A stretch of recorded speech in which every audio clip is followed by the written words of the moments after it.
أعوذ بالله من الشيطان الرجيم. بسم الله الرحمن الرحيم.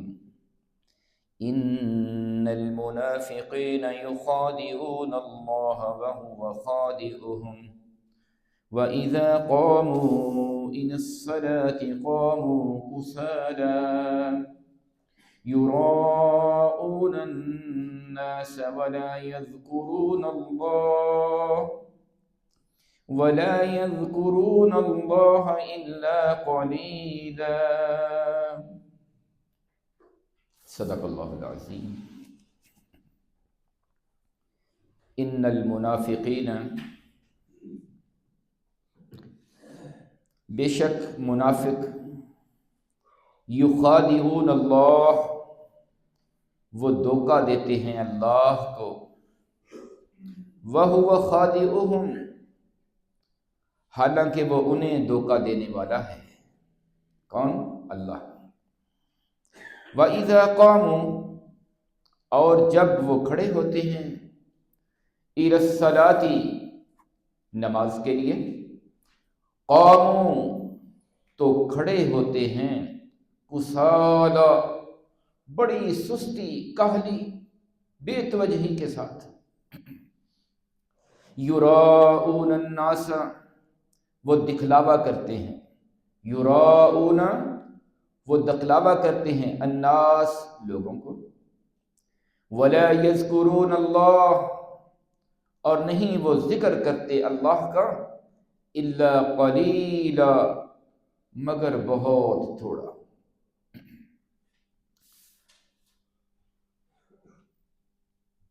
پہلے اس بارے میں ہم نے سورۃ بقرہ میں بھی ان کے بارے میں ایسی ہی ایک آیت پڑھی تھی. یخادعون اللہ والذین آمنوا وما یخدعون الا انفسهم وما یشعرون، کہ یہ منافقین کا یہ وتیرہ ہے کہ یہ اللہ کو دھوکہ دیتے ہیں اور ایمان والوں کو. وہ یہ سمجھتے ہیں، ان کا خیال یہ ہے، ان کا گمان یہ ہے کہ وہ اللہ کو اور ایمان والوں کو دھوکہ دے رہے ہیں. اللہ کہہ رہے نہیں، تم نے ایمان والوں کو یا اللہ کو کیا دھوکہ دینا ہے؟ تم تو اپنے آپ کو ہی دھوکہ دے رہے ہو نا. وما یشعرون، لیکن تم اس بات کو سمجھتے نہیں ہو. تمہیں اتنا شعور نہیں ہے کہ اس بات کو سمجھو کہ ہم جو کچھ کر رہے ہیں کسی کا نقصان نہیں کر رہے. یہ ہیرا پھیریاں، گیڑے بازیاں، یہ دو نمبریاں، یہ انسان اپنا ہی نقصان کر رہا ہے. اور یہاں اللہ رب العالمین نے اس انداز میں فرمایا کہ ان المنافقین، کہ بے شک منافق، یخادعون اللہ، وہ سمجھتے ہیں کہ ہم اللہ کو دھوکہ دے رہے ہیں.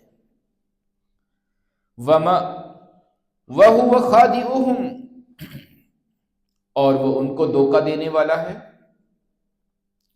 میرے بھائیوں، اللہ کو تو کوئی دھوکہ دے نہیں سکتا.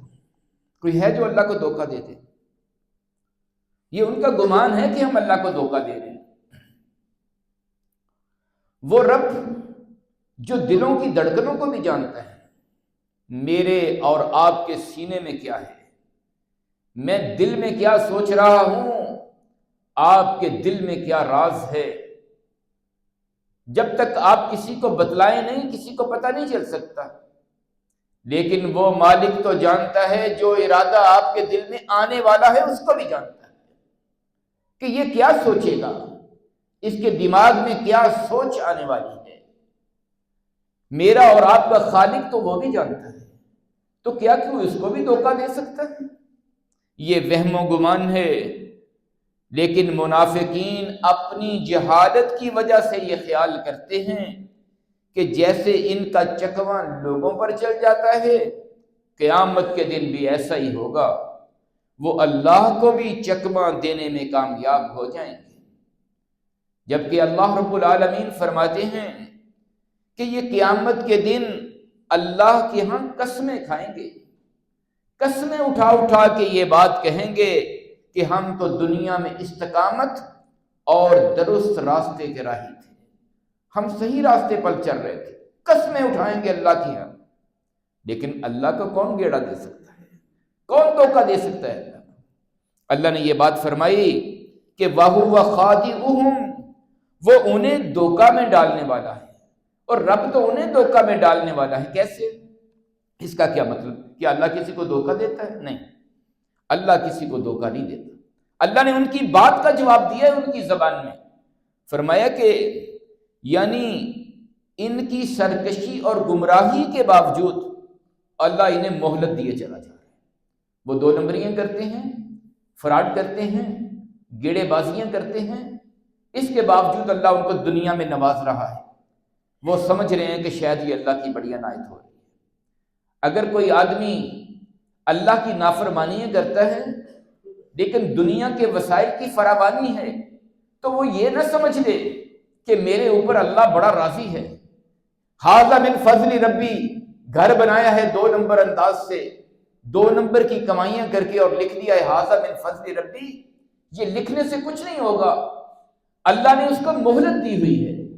اللہ تو اسے مہلت دے کے ڈھیل دے رہا ہے، ٹھیک ہے تم کر لو دنیا میں جو کرنا ہے، آخر آنا تو میرے پاس ہی ہے نا، تو پھر ہم تیرا حساب برابر کر لیں گے۔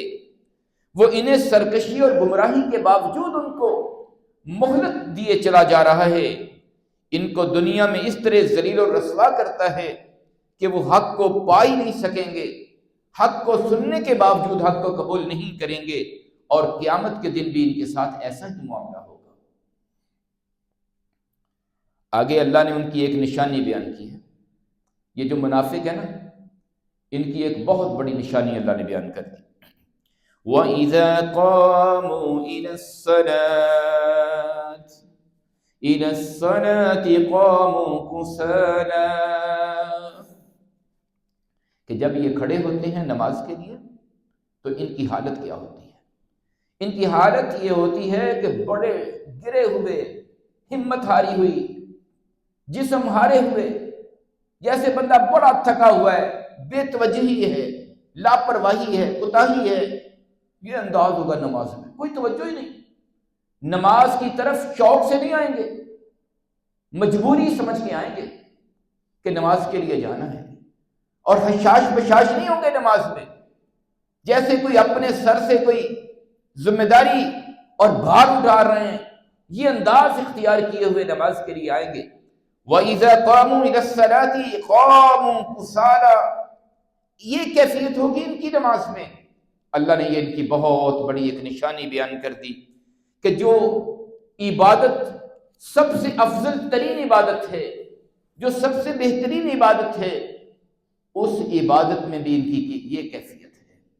اسے ادا کرنے کے لیے بھی ان کے پاس حوصلہ، ہمت، وقت، یہ کیفیت ہے کہ شوق نہیں، کیونکہ مقصد نماز ادا کرنا نہیں ہوتا، مقصد رب کی عبادت نہیں ہوتا، مقصد ایک فرض کی ادائیگی نہیں ہوتا، مقصد کیا ہوتا ہے ان کا؟ اللہ رب العالمین نے ان کا مقصد بھی بتا دیا کہ یہ نماز پڑھنے کیوں آتے ہیں مسجد میں۔ اگر ہمت نہیں کر رہے، دل نہیں کر رہا نماز پڑھنے کو، تو پھر کیوں آتے ہو؟ اللہ نے اس کی وجہ بھی بتا دی، آتے کیوں ہیں؟ یراؤن الناس، لوگوں کو دکھانے کے لیے، کیونکہ اسلام میں اس بات کا تصور تو ہے ہی نہیں کہ کوئی آدمی اپنے آپ کو مسلمان کہے اور مسجد میں نہ آئے۔ یہ ہمارے ہاں ہی ہے کہ ہم دعوے دار بھی ہیں اسلام کے اور مسلمان ہونے کے، اور مسجد میں آنے کی ضرورت بھی محسوس نہیں کرتے۔ وہ جو منافقین تھے انہیں بھی اس بات کا پتہ تھا کہ اگر مسجد میں نہ گئے تو لوگ ہمیں مسلمان شمار نہیں کریں گے۔ لوگوں کو دکھلانے کے لیے کہ ہم نمازی ہیں، ہم مسلمان ہیں، اپنا یقین دلوانے کے لیے وہ نماز کے لیے آتے تھے۔ منافقین نماز پڑھنا ان کی مجبوری تھا کہ اگر مسجد میں نہ گئے تو ہمیں کوئی مسلمانوں میں شمار نہیں کرے گا، تو ہم لوگوں کو چکر نہیں دے سکیں گے، دھوکہ نہیں دے سکیں گے، ہم مسلمان ہیں۔ دکھلاوے کے لیے، لوگوں کو یقین دلانے کے لیے وہ مسجد میں آیا کرتے تھے۔ میرے بھائیوں، اس سے ایک مسئلہ تو یہ بھی پتہ چلا کہ وہ نماز گھر نہیں پڑھ لیتے تھے، وہ یہ نہیں کہتے تھے ہم نے گھر پڑھ لی۔ پتہ یہ چلا کہ ایک مومن مسلمان کے لیے مسجد میں آنا بھی ضروری ہے، نماز پڑھنا تو ہے ہی، نماز کے بغیر تو اس کا اسلام ہی کسی کام کا نہیں، وہ ایمان والا ہی نہیں۔ اور نماز پڑھنے کے لیے اس کو مسجد میں آنا بھی ضروری ہے۔ یہ بات بھی اس آیت سے پتہ چل رہی ہے کہ مسجد میں آنا کتنا ضروری ہے۔ یراؤن الناس، لوگوں کو دکھلانے کے لیے کہ پتہ چل جائے کہ یہ نمازی ہے۔ اور جن نمازوں میں چکر بازی کی جا سکتی تھی، چھپنے کی گنجائش تھی، ان میں اکثر وہ ڈنڈی مارتے تھے۔ مثلا عشاء کی نماز اور فجر کی نماز چھپ کیسے جاتے تھے؟ اس وقت لائٹ کا تو انتظام ہوتا نہیں تھا، مسجدوں میں کون سی لائٹ تھی، نہ بجلی کا انتظام تھا، اندھیرا ہوتا تھا، تھوڑی بہت روشنی کرتے ہوں گے، تو اس میں پتہ نہیں چلتا تھا کون آیا ہے عشاء کی نماز میں اور فجر میں، تو وہ ایسے چکر دے جاتے تھے۔ اس لیے فجر اور عشاء کی نماز میں اکثر غائب رہتے تھے۔ اسی لیے تو اللہ کے نبی صلی اللہ علیہ وسلم نے یہ بات فرمائی ہے کہ عشاء اور فجر کی نماز منافقین پہ بھاری ہے، یہ بھاری ہے ان پہ، عشاء اور فجر کی نماز۔ اور اللہ کے نبی صلی اللہ علیہ وسلم یہ بات بھی فرماتے ہیں اگر انہیں پتہ چل جائے کہ ان نمازوں کا اجر کتنا ہے تو یہ گھسٹ کر بھی، اگر نہیں چل کے آ سکتے تو گھسٹ کر بھی مسجد میں آ جائیں، اگر انہیں پتہ چل جائے۔ جیسا کہ اللہ کے نبی صلی اللہ علیہ وسلم نے فرمایا ہے کہ جو آدمی عشاء کی نماز اور فجر کی نماز با جماعت پڑھ لے، ساری رات سویا رہے، عشاء اور فجر با جماعت پڑھی ہے، اللہ ساری رات کے قیام کا ثواب لکھ دیتے ہیں۔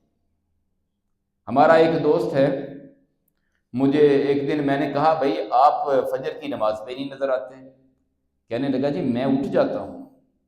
میں نے کہا پھر آتے ہی نہیں مسجد؟ کہتا میں تو تہجد بھی پڑھتا ہوں۔ میں نے کہا پھر مسجد نہیں آتے؟ کہتا میں نماز کیونکہ تہجد پڑھ کے پھر گھر میں ہی پڑھ لیتا ہوں اور سو جاتا ہوں۔ میں نے کہا بھائی آپ کو غلطی لگ گئی ہے، آپ کو مسئلہ سمجھنے میں غلطی لگ گئی ہے۔ آپ میرے بھائی اگر تہجد کی نماز پڑھنے کی ہمت ہے تو ضرور پڑھیے، اللہ آپ کو توفیق دے، لیکن اگر آپ تہجد پڑھ کے فجر کی نماز کو گھر پہ پڑھ کے سو رہے ہیں تو آپ بہت بڑا نقصان کر رہے ہیں۔ ایک فرض کی ادائیگی ہے، فرض کی ادائیگی کو چھوڑ دیا اور گھر میں سنت تہجد پڑھ کے سو رہے ہیں، آپ مجرم بن رہے ہیں۔ آپ کے کھاتے میں تہجد کا ثواب نہیں ہوگا، لیکن فجر کی نماز با جماعت نہ پڑھنے کا گناہ ضرور لکھا جائے گا۔ اس بھائی کو بات سمجھ آ گئی، الحمدللہ اب ہماری مسجد کا وہ پکا نمازی ہے، اس کو سمجھ آ گئی یہ بات ٹھیک ہے۔ اب میں نہیں جانتا وہ تہجد پڑھتا ہے یا نہیں، لیکن الحمدللہ اب فجر وہ با جماعت پڑھ رہا ہے۔ دیکھیں فجر کی نماز کے بارے میں وہ بھی اللہ کے نبی صلی اللہ علیہ وسلم کا فرمان کہ آپ نے فرمایا تھا کہ فجر کی سنتیں جو کچھ دنیا میں ہے، دنیا ما فیہا، جو کچھ دنیا اور دنیا میں موجود ہے، ہر چیز سے زیادہ قیمتی وہ فجر کی دو سنتیں ہیں۔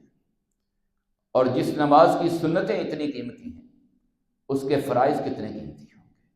میرے بھائیوں آج ہم ان چیزوں کا احساس نہیں کر رہے، آج مجھے اور آپ کو ان باتوں کی سمجھ نہیں آ رہی کہ فائدہ سامنے نظر نہیں آ رہا نا۔ دنیا کا فائدہ چھوٹا سا بھی ہو، اپنے کاروباری معاملے میں سفر کرنا ہو، آپ کی کوئی فلائٹ ہو، صبح جلدی نکلنا ہو کہیں آپ نے دوسرے شہر کے لیے، کاروباری کام معاملے میں، تو رات کو نیند نہیں آتی کہیں میں سویا نہ رہ جاؤں، میری گاڑی نہ نکل جائے، ہائی کورٹ میں میری تاریخ ہے میں رہ نہ جاؤں، میرا فلاں کام ہے میں اس سے رہ نہ جاؤں، اس لیے کہ یہ نظر آ رہا ہے۔ اور میرے بھائیوں مجھے اور آپ کو اس بات کی فکر کرنی چاہیے کہ اللہ کے پیارے نبی صلی اللہ علیہ وسلم نے یہ بات فرمائی تھی کہ جس پہ فجر اور عشاء کی نماز باری ہے یہ منافقت کی علامت ہے، اور کہیں میں اور آپ اس کے کھاتے میں تو نہیں پڑھ رہے۔ مجھے اور آپ کو اس بات کی فکر کرنی چاہیے۔ اگلی بات کیا فرمائی؟ وَلَا يَذْكُرُونَ اللَّهَ إِلَّا قَلِيلًا، وہ نہیں یاد کرتے اللہ کو مگر بہت تھوڑا۔ کیفیت کیا ہے؟ جیسے اللہ کے نبی صلی اللہ علیہ وسلم کی ایک حدیث آپ نے فرمایا کہ منافق کی یہ بھی علامت ہے، اس کی یہ بھی ایک نشانی ہے۔ خاص طور پہ عصر کی نماز کے بارے میں یہ بات فرمائی کہ وہ بیٹھا رہتا ہے، اپنی دکان پہ بیٹھا ہے، اپنی فیکٹری اور اپنے کاروبار میں، اپنے گھر میں، بچوں کے ساتھ کسی بھی مصروفیت بیٹھا رہتا ہے، سورج دیکھ رہا ہے، اور جب دیکھا کہ سورج بالکل شیطان کے دو سینگوں کے درمیان آ گیا ہے، کیا مطلب کہ غروب ہونے کو ہے، جلدی سے اٹھتا ہے کہ عصر کی نماز کا وقت ختم نہ ہو جائے، وضو کرتا ہے جلدی سے، اور جلدی سے فرمایا کہ 2 ٹھونگے لگا لیتا ہے، جلدی سے 2 ٹھونگے لگا لیتا ہے۔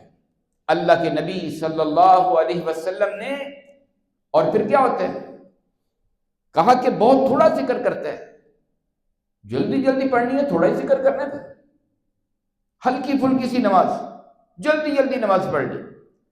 اس لیے میرے بھائیوں، عصر کی نماز کو بھی بلا وجہ لیٹ کرنا منافقت کی علامت ہے۔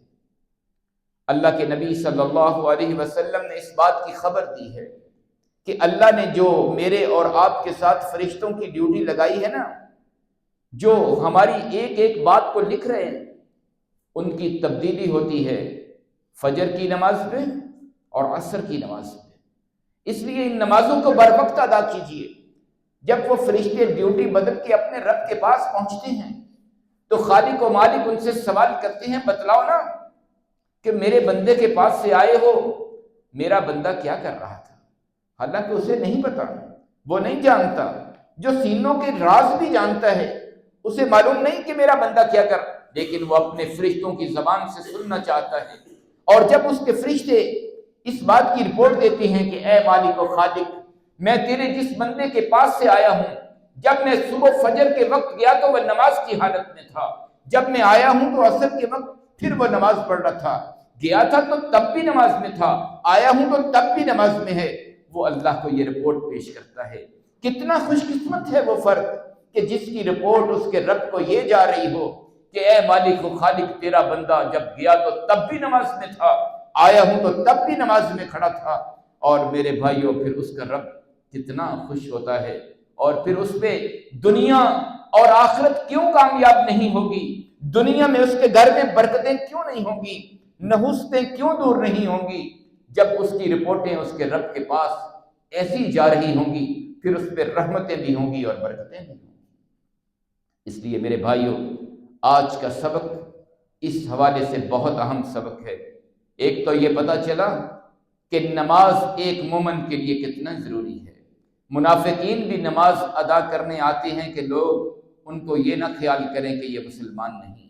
یہ بھی پتہ چلا کہ نماز گھر میں نہیں، نماز کے لیے مسجد میں آنا ہے، مسجد میں آ کے نماز ہوتی ہے۔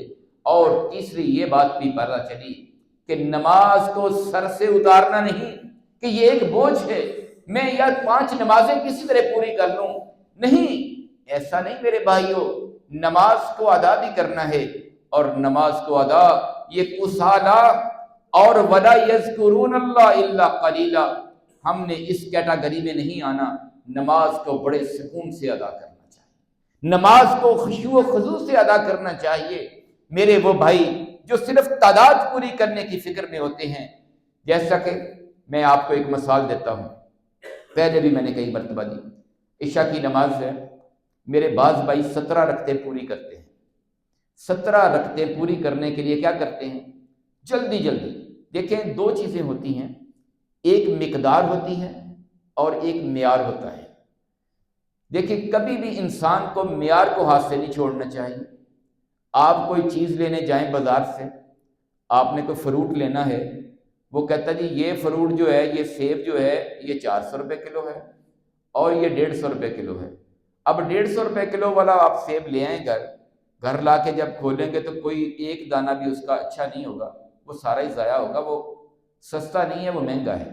400 روپے والا یا 300 روپے والا آپ سیب لے کے آئیں گے تو اس کا ایک ایک دانہ ٹھیک ہوگا، سارا ہی کام آ جائے گا۔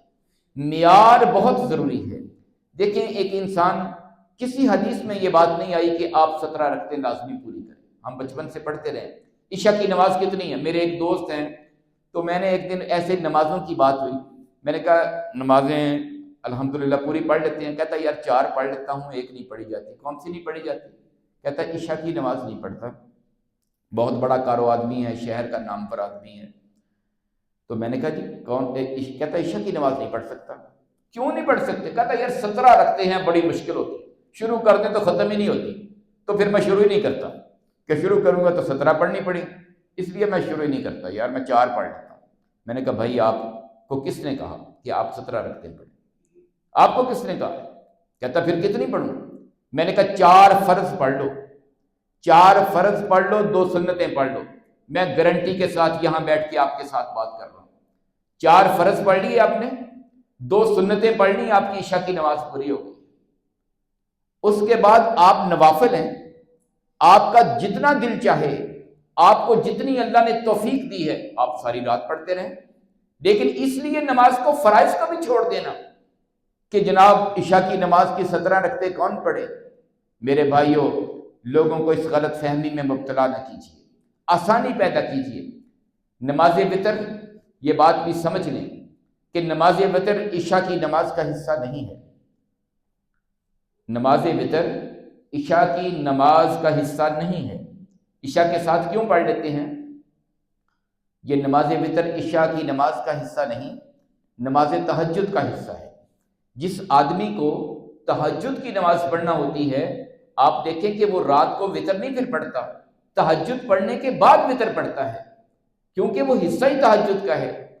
جس آدمی نے تہجد کے لیے نہیں اٹھنا، اس کے لیے اس بات کی اجازت ہے کہ وہ عشاء کی نماز پڑھنے کے فوراً بعد تہجد پڑھ سکتا ہے، اس لیے کہ عشاء کی نماز پڑھنے کے بعد اگر آپ 2 رکعتیں 4 رکعتیں پڑھ لیتے ہیں نا، ویسے اس کے بعد تہجد اپنے وتر پڑھ لیں گے تو انشاءاللہ وہ آپ کی تہجد کی شمار ہوں گی، وہ رکعتیں آپ کی تہجد شمار ہوں گی۔ آپ اگر عشاء کے بعد وتر پڑھتے ہیں تو اس کی اجازت ہے، کیونکہ اللہ کے نبی صلی اللہ علیہ وسلم نے ساری زندگی وتر کی نماز پڑھی ہے، کبھی چھوڑی نہیں ہے، ہمیشہ پڑھی ہے وتر کی نماز۔ لیکن یہ سمجھ لیں کہ عشاء کا حصہ نہیں، یہ تہجد کا حصہ ہے، اور اس کے لیے اجازت ہے جسے تہجد نہیں پڑھنی کہ وہ عشاء کی نماز کے بعد وتر پڑھ لے، ورنہ عشاء کی نماز 4 فرض اور 2 سنتیں آپ نے ادا کر لی ہیں تو آپ کی عشاء کی نماز ہو گئی ہے۔ اس کے علاوہ آپ 4 سنتیں پہلے پڑھیں، 2 بعد میں نفل پڑھیں، پھر 2 نفل بعد میں پڑھیں، یہ آپ کی مرضی ہے۔ یہ نفلی نماز ہے، لازم نہیں۔ آپ کو قیامت کے دن اس میں سوال نہیں کیا جائے گا کہ آپ نے یہ کیوں نہیں پڑھی، لیکن اگر پڑھ رہے ہیں تو بہت بڑی فضیلت حاصل کر رہے ہیں۔ یہ بات سمجھ لیں، میں اس کا انکار نہیں، لیکن میں یہ عرض کر رہا ہوں کہ نہ پڑھنے والوں سے یہ بہتر ہے کہ وہ اتنی نماز پڑھ لیں، نماز سے ڈرے نہیں۔ اس لیے میرے بھائیوں، آخری گزارش یہ ہے کہ نماز پڑھیں، بڑے خشوع و خضوع کے ساتھ نماز پڑھیں، باقی دھیان چھوڑ کے بندہ اپنے رب سے مخاطب ہو، اپنے رب سے کلام کر رہا ہو، اپنے رب کے حضور کھڑا ہو اور پہنچا کہیں اور ہو۔ دیکھیں جب آپ کسی کو کال ملاتے ہیں تو آپ اس سے باتیں کر رہے ہوتے ہیں، اور جب ہم رب سے کال ملاتے ہیں تو ہم کہیں اور پہنچے ہوتے ہیں۔ یہ رب کے شایان شان نہیں ہے۔ رب کی شان یہ ہے کہ جب رب کے حضور کھڑے ہوں تو ہمارا ذہن بھی، ہماری سوچ بھی، ہر چیز اپنے رب کے ساتھ مخاطب ہو۔ اللہ رب العالمین مجھے اور آپ کو عمل کی توفیق عطا فرمائیں۔ وما علینا